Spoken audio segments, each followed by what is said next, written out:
Assalamualaikum warahmatullahi wabarakatuh. Soleh dan soleha, minggu lalu kita sudah belajar mengenai nutrisi-nutrisi yang dibutuhkan oleh tubuh manusia. Sekarang coba antum ingat lagi, ada berapa nutrisi yang kita perlukan?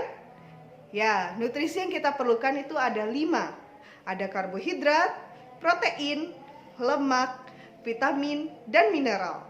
Kesemua nutrisi tersebut harus kita penuhi agar tubuh kita tetap terjaga kesehatannya. Nah, untuk minggu ini kita akan melanjutkan pelajaran kita mengenai sistem pencernaan. Lebih tepatnya, kita akan membahas mengenai organ-organ dan apa saja yang terjadi dalam sistem pencernaan kita. Yuk simak video Ustazah berikut ini. Ingat ya, untuk selalu mengerjakan tugas setelah pembelajaran kita usai.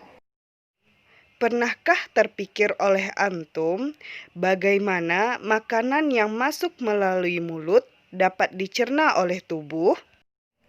Simak penjelasan singkat Ustazah berikut ini. Pertama-tama, makanan yang masuk ke dalam mulut akan dipotong oleh gigi. Kelenjar ludah akan menghasilkan enzim. Lalu, lidah akan membantu mendorong makanan menuju ke rongkongan. Makanan akan didorong dan diremas menuju lambung. Untuk penjelasan gigi dan kerongkongan akan Ustazah lanjutkan di blog sekolah. Apa yang terjadi setelah makanan masuk ke dalam lambung? Sebelumnya, mari kita cermati 3 fungsi lambung berikut ini. Fungsi lambung yang pertama adalah menyimpan makanan selama 2-4 jam. Yang kedua, melumatkan dan mencampurkan makanan. Dan yang terakhir, memasukkan makanan ke usus kecil.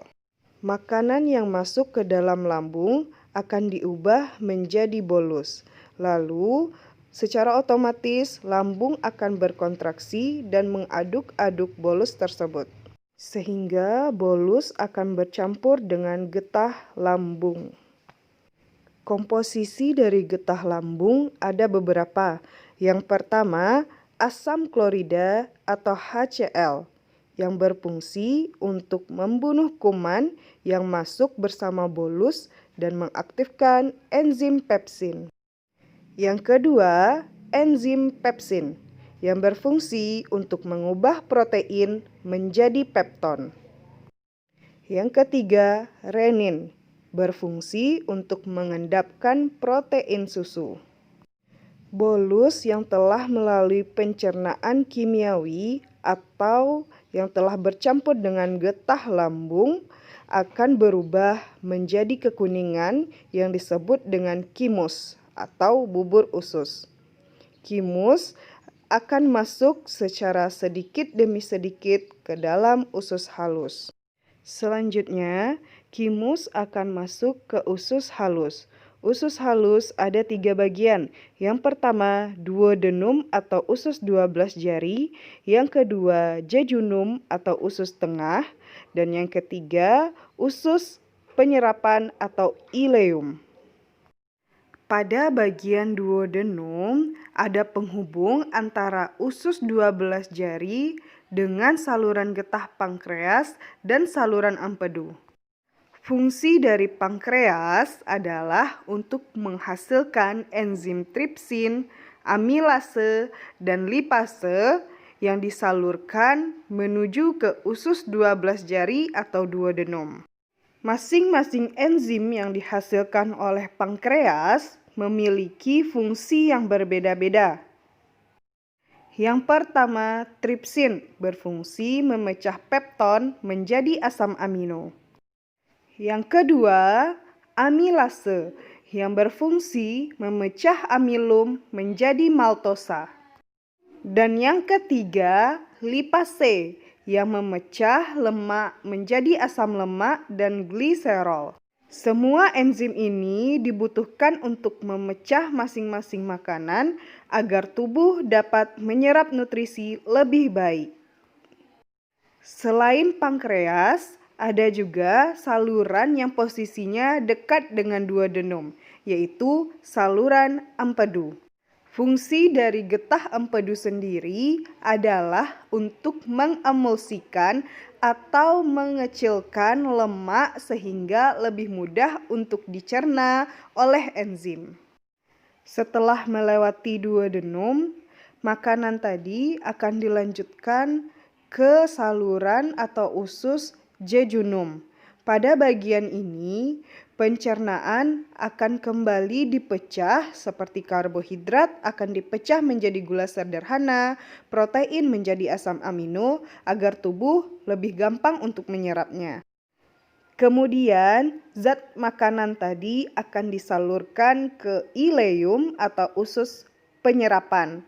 Nah, disinilah terjadi penyerapan yang dibantu oleh jonjot-jonjot usus halus yang disebut dengan villi. Pada bagian setiap villi terdapat tonjolan kecil yang disebut dengan mikrovilli. Nah, solih dan soliha, karena adanya villi dan mikrovilli ini, permukaan usus halus menjadi sangat luas, sehingga proses penyerapan makanan dapat dilakukan dengan cepat. Perjalanan terakhir dari zat makanan yang kita konsumsi adalah usus besar. Usus besar terdiri dari beberapa bagian. Yang pertama, ada usus buntu atau sekum, ada apendik, ada bagian yang menanjak atau ascending colon, ada bagian yang melintang atau transfer colon, dan ada bagian menurun descending colon, dan berakhir pada anus, seperti pada gambar berikut ini. Zat makanan yang telah sampai pada usus besar merupakan zat sisa, karena nutrisi pada makanan telah diserap oleh usus halus. Usus besar ini berfungsi untuk mengatur kadar air pada sisa makanan. Jika sisa makanan tersebut kekurangan air, maka usus besar berfungsi menambahkan airnya. Begitupun sebaliknya.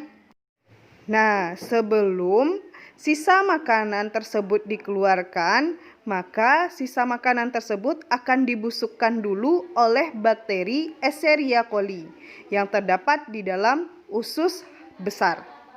Setelah terjadi pembusukan, maka terbentuklah feses atau tinja yang akan ditampung sementara oleh rektum dan akan dikeluarkan melalui anus.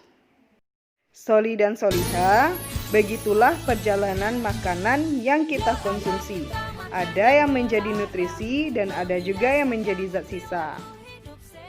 Mengenai tugasnya akan Ustazah lanjutkan di blog sekolah. Silakan antum klik link yang akan Ustazah kirimkan berikut ini.